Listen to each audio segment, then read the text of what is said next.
Imagine suddenly becoming a member of the opposite sex. What would you have to change? Well, first, you would probably change your appearance. You would also have to change some of your interpersonal behavior. If you're a woman and become a man, perhaps the change would be worth it. If you're a man who becomes a woman, your income would likely drop significantly.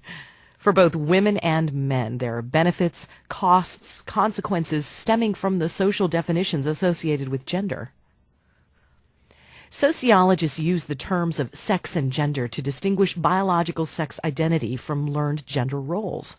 Sex refers to biological identity as male or female. Gender includes the socially learned expectations and behaviors associated with members of each sex. From the moment of birth, gender expectations influence how boys and girls are treated. The cultural basis of gender is especially apparent when we look at other cultures. There are also substantial differences in the construction of gender across social classes or subcultures within a single culture. The important question is not whether a biology or culture is more important to informing men and women, but how biology and culture interact to produce a person's gender identity. Biological determinism refers to explanations that attribute complex social phenomenon to physical characteristics. The argument that men are more aggressive because of hormones is a biologically determinist argument. A person's sex identity is established at the moment of conception, when the father's sperm produces either an X or Y chromosome to the egg at fertilization. Hermaphroditism is a condition caused by irregularities and the process of chromosomal formation. In the most common form, a child is born with ovaries or testes, but the genitals are ambiguous or mixed. Parents of such children are usually advised to have genital reconstruction, but also to give the child a new name, a different hairstyle, and new clothes. Transgendered people are those who deviate from male or female. They do not fit within the normative expectations of gender. When they're young, they may hide cross-dressing. Physical differences between the sexes do exist. Physical differences between men and women do exist, but few people in either gender ever reach their full physical abilities, and women have shown that they can compete with men more than was once assumed in various athletic activities. In sum, we would not exist without our biological makeup. But we would not be who we are without society and culture. Through gender socialization, men and women learn the expectations associated with their sex. The rules of gender extend to all aspects of society and daily life. Gender identity, or one's definition of oneself as a woman or man, is basic to our self-concept and shapes our expectations for ourselves. Gender identity is formed through social interaction. As with other forms of socialization, there are different agents of gender socialization: family, play, education, religion, and the mass media. Parents are one fundamental source of gender socialization. Family experiences influence patterns of gender socialization. From the time they become aware of their surroundings, children are socialized to adopt behaviors and attitudes judged appropriate for members of their sex. Schools have particularly strong influence on gender socialization, and because of the time the children spend in them. Children's books in schools also communicate gender expectations. Classroom experiences influence gender identity in that boys and girls are taught different skills. Religion is an often overlooked but significant source of gender socialization. Any religion can be very oppressive to women.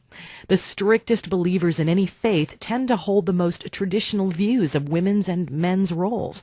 The media and their various forms communicate strong gender stereotypes. Men outnumber women on television, and women are underrepresented in leading roles in film. Television also delivers unrealistic portrayals of women and men in terms of age and appearance. Gender identity emerges from the different experiences that we have, and experiences that differ not only because of gender, but also other factors such as racial identity. Because experiences of race and gender socialization affect each other, men and women from various racial groups have different expectations regarding gender roles. Homophobia is a fear and hatred of homosexuals. This plays an important role in gender socialization because it encourages strict conformity to traditional expectations, especially for men and young boys. Men that endorse the most traditional male roles tend to be the most homophobic. Homophobia is a learned attitude, as are other negative social judgments about particular groups. The process of gender socialization reveals much about how gender identities are formed, but gender is not just a matter of identity. Gender is embedded in social institutions. The concept gendered institution means that entire institutions are patterned by gender. Gender stratification refers to the hierarchical distribution of social and economic resources according to gender. Most societies have some form of gender stratification, although the specific form varies from country to country. In some societies, women may be free in some areas of life, but not in others. Extreme segregation and exclusion of women from public life has been labeled gender apartheid. Gender stratification tends to be supported by beliefs that accept gender inequality. Sexism is an ideology, but it is also a set of institutionalized practices and beliefs through which women are controlled because of the significance given to differences between the sexes. Patriarchy refers to a society or group in which men have power over women. In patriarchal societies, husbands have authority over wives in the private sphere of the family, and public institutions are also structured around male power. Matriarchy has traditionally been defined as a society or group in which women have power over men. Matriarchy exists, but not as a mere image of patriarchy.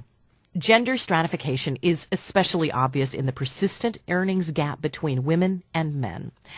The gap has closed somewhat since the 1960s, but women today earn only 73% of what men earn. The income gap between women and men persists despite the increased participation of women in the labor force. 2/3 of mothers are now in the labor force, including more than half of mothers with infants. Research reveals 3 strong explanations for this continuing difference: discrimination, human capital theory, and the dual labor market. Gender segregation refers to the distribution of men and women in different jobs in the labor force. It's a specific form of occupational segregation. Despite several decades of legislation prohibiting discrimination against women in the workplace, most women and men still work in gender-segregated occupations. Most women continue to work in occupations where 2/3 or more of the other workers are women. Across the labor force, women tend to be located in jobs that are the most devalued. Only a small proportion of women that work in occupations traditionally thought to be men's jobs, such as the skilled trades. Why is gender segregation still so prevalent, and why do obstacles to mobility at work persist?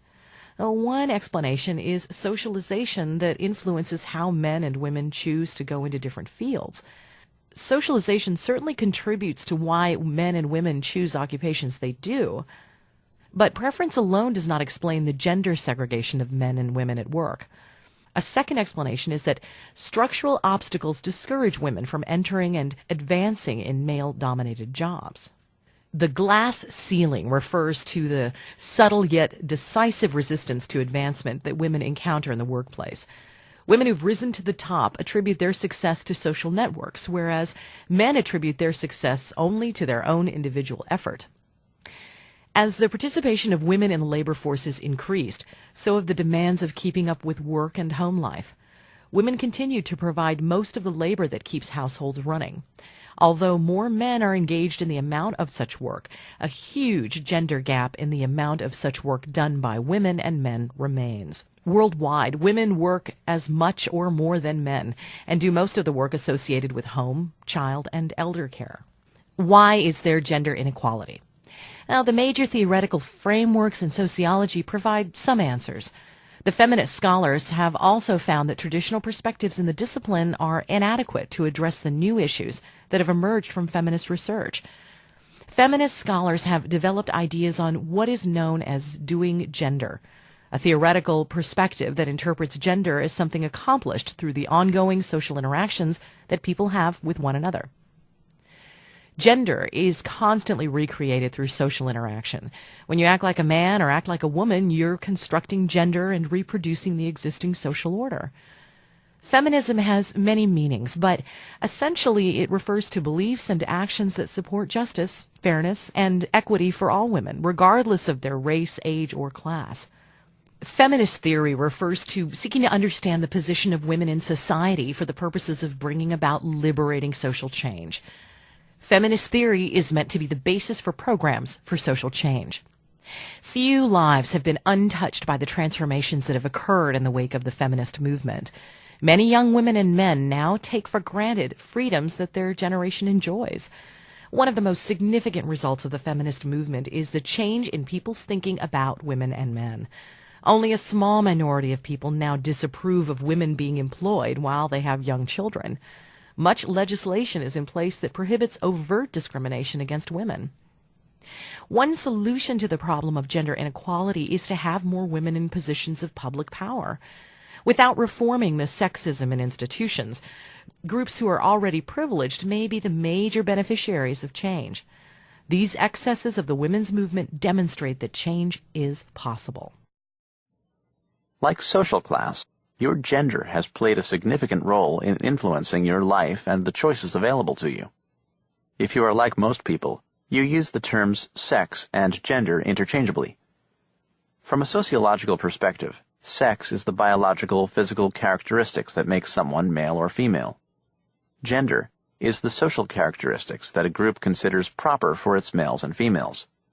Gender varies depending on the society in which you live. The question commonly asked is, why men and women are different? Is this difference due to biology or to the way in which we are raised? Some sociologists acknowledge that biological factors play a role in human behavior. For example, Alice Rossi believes that women are better prepared biologically for mothering than men because they are more sensitive to the infant's soft skin and nonverbal communication. We are going to focus on the sociological differences between men and women and their experiences in society. If you are a female, have you ever thought of yourself as part of a minority group? Well, you are. Women are considered a minority group because of the unequal treatment they have received compared to men in the U.S. Some believe that this patriarchal society, in which men dominate, came about because of the consequences of human reproduction. Remember that thousands of years ago, females were limited in their activity because they were either pregnant, nursing, or caring for their infants. Life expectancy was shorter than it is today. The men took over the hunting of large animals and other jobs that required speed and absence for long periods of time. Over time, men were seen as more dominant because of the weapons, items of trade, played a significant knowledge they gained by interacting with other groups available to you. This patriarchal if you are like most people, you use the terms sex and gender interchangeably. From a sociological perspective, sex is the biological, physical characteristics that make someone male or female. In other countries face gender discrimination in the areas of education, politics, pay, and violence. 2/3 of women around the world are illiterate. In Kuwait, women aren't allowed to vote. And in Japan, only 1% of the legislators are women. In every country, women earn less than men. In countries like Pakistan and Jordan, women who are thought to have brought disgrace to the family are killed by male relatives in honor killings. In the United States, women are fortunate to not have to face the second-class treatment that many women in poorer countries endure. Thanks to the hard work of many brave women, women in the U.S. have the freedoms that they have today. It wasn't an easy fight, though. The first women's movement was established to earn women the right to vote. Can you imagine that women were not allowed to vote until 1920? The second women's movement, which occurred in the 1960s along with the civil rights movement, centered on better pay and working conditions. Today, a third movement is emerging, in which women are focusing more on the problems and poor treatment of women in the least industrialized countries. Women also faced discrimination in education. We take going to college for granted, but until 1832, women were not allowed to attend college with men. Today, 56% of those in college are women. Dentistry has seen the greatest change in women's participation. Do you find that many of your friends seem to be majoring in fields that are dominated by one gender? This gender tracking not only happens with your friends at your college, but throughout the U.S. For example, males are still earning the majority of degrees in engineering, and women in nursing. Even your professors may face discrimination. In the U.S., women are less likely to be full professors, and even when they are, their pay is less than that of their male counterparts. Gender plays a big role in terms of the fields that we study, the type of jobs that we have, and the wages that we receive. Out of the 350 largest corporations, only 8 are headed by women. The glass ceiling has kept many women from reaching executive positions. This invisible barrier keeps women out because the males at the top may not want females in those positions, and most women lack mentors who can teach them the ropes to reach an executive position. Nancy Pelosi, who became the first female minority leader in the House of Representatives, is definitely breaking through these barriers. Do you think that the U.S. will ever have a female president? Countries such as Canada, Argentina, Britain, Israel, and India have. In the U.S., women are still underrepresented in business and law, the careers from which most politicians emerge.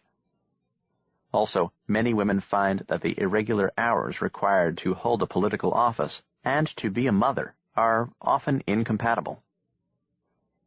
Your generation is likely to see fundamental changes in women's political participation.